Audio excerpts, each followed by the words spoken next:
kok bisa jadi welding inspector? Gue Iqbal. Nih, gue ceritain. Ya, gue Iqbal dan gue adalah seorang welding inspector. Kenapa sih kok gue bisa jadi seorang welding inspector? Padahal gue adalah seorang lulusan teknik kimia.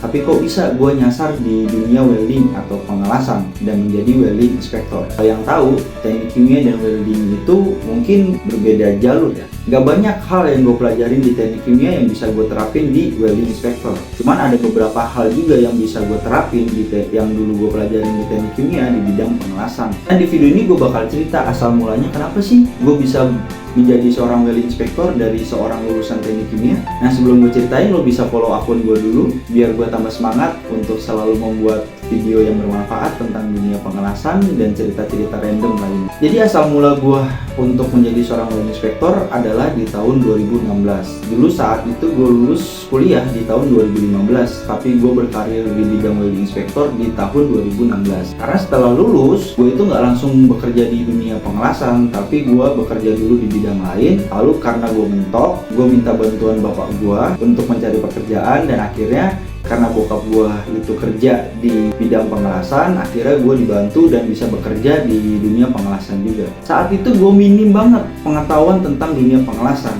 Bahkan saat gue pertama kali kerja, itu gue ngeliat besi-besi tua, gue kira itu besi-besi yang pengen dirongsok atau yang pengen dibawa atau pengen dijual. Ini besi apaan, karat-karatan. Terus juga ada orang yang main api tiba-tiba nyala gitu kan untuk pengelasan. Ya pokoknya orang awam di dunia pengelasan lah saat 2016 pertama kali gue masuk. Tapi sebelumnya gue juga banyak sharing sama bokap gue tentang apa itu pengelasan, apa aja sih yang dilakukan kalau kita bekerja di pengelasan dan lain-lainnya. Dan saat itu sebenarnya kalaupun gue nggak bekerja di bidang pengelasan, saat itu gue sebenarnya ada tawaran di perusahaan lain tapi di bidang manufaktur makanan. Saat itu gue konsultasi sama bokap gue bahwa mau ngambil di mana nih, apakah mau di kerjaan pengelasan atau di pekerjaan manufaktur makanan. Pada saat itu bokap gue sih sebenarnya memberikan otoritas penuh bahwa serah lo mau milih yang mana. Jadi dia ngasih pandangan bahwa pada saat lo bekerja di bidang manufaktur makanan, kalaupun lo nggak cocok di bidang itu atau mau resign atau mau di pekerjaan selanjutnya yang akan lo lakukan yaitu bakal terus di industri makanan dan industri makanan. Lain halnya dengan di bidang welding, karena bidang welding itu kata bokap gue luas. Ya memang benar luas. Pada saat itu gue memang belum tahu luasnya kayak apa sih, tapi bokap gue bilang kalau lo bekerja di bidang welding lalu lo ngambil sertifikasi di bidang welding, saat lo nggak sesuai atau nggak suka sama satu perusahaan dan lo pergi ke perusahaan lain, mau perusahaan apapun itu, dari manufaktur makanan, petrochemical, oil and gas, dan perusahaan apapun itu pasti membutuhkan yang namanya seorang welding inspector, atau pasti ada proses pengelasan yang dilakukan di perusahaan tersebut. Sampai saat ini di tahun 2023 proses pengelasan memang gak bisa dipungkiri itu ada di semua industri. Dan beruntungnya gue saat itu ngikutin apa kata bokap gue saat itu. Padahal gaji yang gue dapatkan pada saat gue pertama kali masuk di dunia welding, karena gue juga gak ada pengalaman dan gak ada sertifikasi penunjangnya, itu gaji yang gue dapatkan setengah dari yang ditawarkan dari perusahaan manufaktur makanan tersebut. Karena pada saat itu kalau di manufaktur makanan itu karena posisinya sudah supervisor ya, tapi pas di dunia welding gue itu posisinya adalah seorang inspektor atau mungkin tingkatan paling bawahnya lah ya. Sebelumnya juga gue kerja itu sebagai koordinator lapangan nih di perusahaan sebelumnya, dan gue kagetnya apa? Dulu misalkan pada saat gue jadi koordinator lapangan, gue membawahi satu site itu 99 orang atau kurang lebih 100 orang, dan gue membawahi dua site itu 200 orang. Dan tiba-tiba gue masuk ke dunia welding, gue menjadi seorang inspektor yang tadinya biasanya ngasih perintah, ini sekarang dikasih perintah gitu kan, kayak kaget aja. Sebulan pertama gue hampir nggak betah bekerja seorang welding inspector. Lo bayangin aja, pekerjaan gue sebelumnya adalah pekerjaan yang bersih. Kerjaan gue meeting sama manajer sama ya sekelas-kelasan seperti itulah ya. Tapi tiba-tiba gue masuk ke dunia project yang kerjanya kotor-kotoran, debu dan segala macam. Hal yang sangat bertolak belakang lah sama pekerjaan gue yang sebelumnya. Tapi semua itu gue jalanin dan gue bawa happy aja, gue bawa enjoy aja deh. Sebulan, 2 bulan, ya gue pertama kontrak 6 bulan. Dan di 6 bulan itu gue banyak belajar hal baru lah. Terima kasih buat teman-teman gue di perusahaan sebelumnya yang udah banyak ngajarin gue tentang dunia pengelasan. Yang awalnya gue nggak tahu apa-apa tentang pengelasan, dikit-dikit gue tahu dan gue belajar. Setelah 6 bulan gue bekerja di bidang pengelasan, gue ada duit untuk ngambil sertifikasi. Nah, sertifikasi yang pertama gue ambil adalah sertifikasi NDE Inspektor, yaitu Penetration Test dan Magnetic Particle Test. Nah, pada saat gue ngambil sertifikasi itu, gue mulai agak kebuka nih. Ternyata dunia pengelasan atau dunia welding itu seru juga, karena banyak hal yang gue dapetin di sertifikasi itu. Jadi bagi lo yang mau berkarir di bidang welding, gue saranin cepet-cepet ambil sertifikasi. Karena pada saat lo ngambil sertifikasi, lo bakal kebuka nih insight-nya tentang dunia welding itu apa sih? Apa sih yang kita lakukan di dunia welding dan segala macamnya.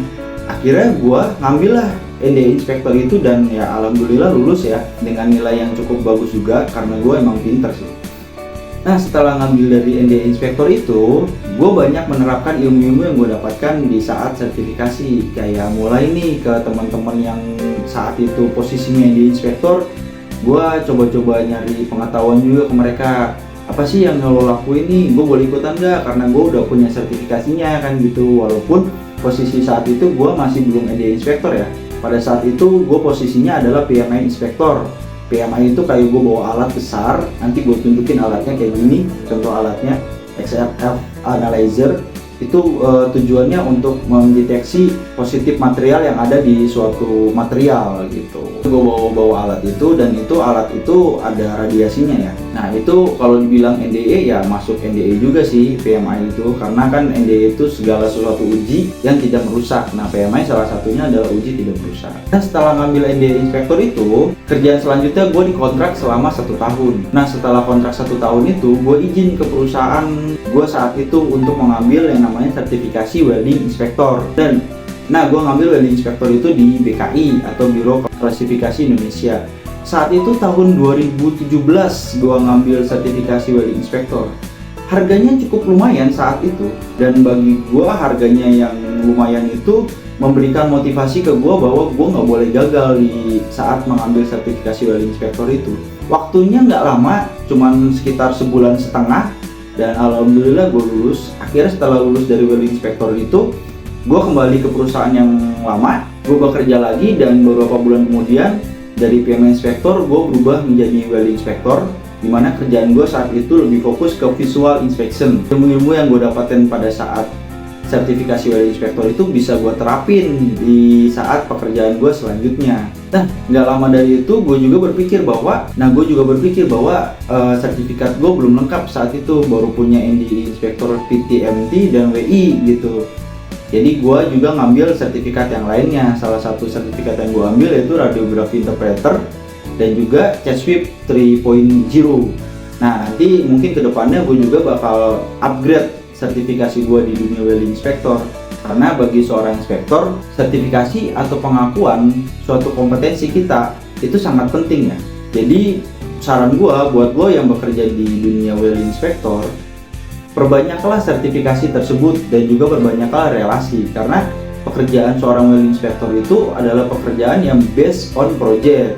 Walaupun biasanya ada perusahaan tertentu yang meng-hire Welding Inspektor sebagai karyawan tetap, tapi biasanya Welding Inspektor kalau jadi karyawan tetap juga nggak banyak yang betah gitu, karena memang lebih asik di project. Banyak sih kawan-kawan gua yang seorang Welding Inspektor jadi karyawan tetap, baru 1-2 tahun mereka udah balik lagi ke project. Memang seasik itu sih di project gitu, jadi orang-orang pada betah di project ya kan, ketimbang lo jadi karyawan tetap yang setiap hari kerjaannya itu aja. Beda dengan di project. Kalau project kita banyak ketemu hal baru, banyak ketemu juga teman baru, dan asik aja sih di dunia project itu. Kalian tau lah yang banyak yang berkarir juga di dunia project. Nah itulah cerita gue kenapa gue bisa jadi Welding Inspektor. Kalau lo ada pertanyaan, lo bisa komen di bawah. Kalau lo suka, klik like and share biar banyak orang juga yang lebih tahu tentang dunia Welding Inspektor. Gue Iqbal, see you on next video.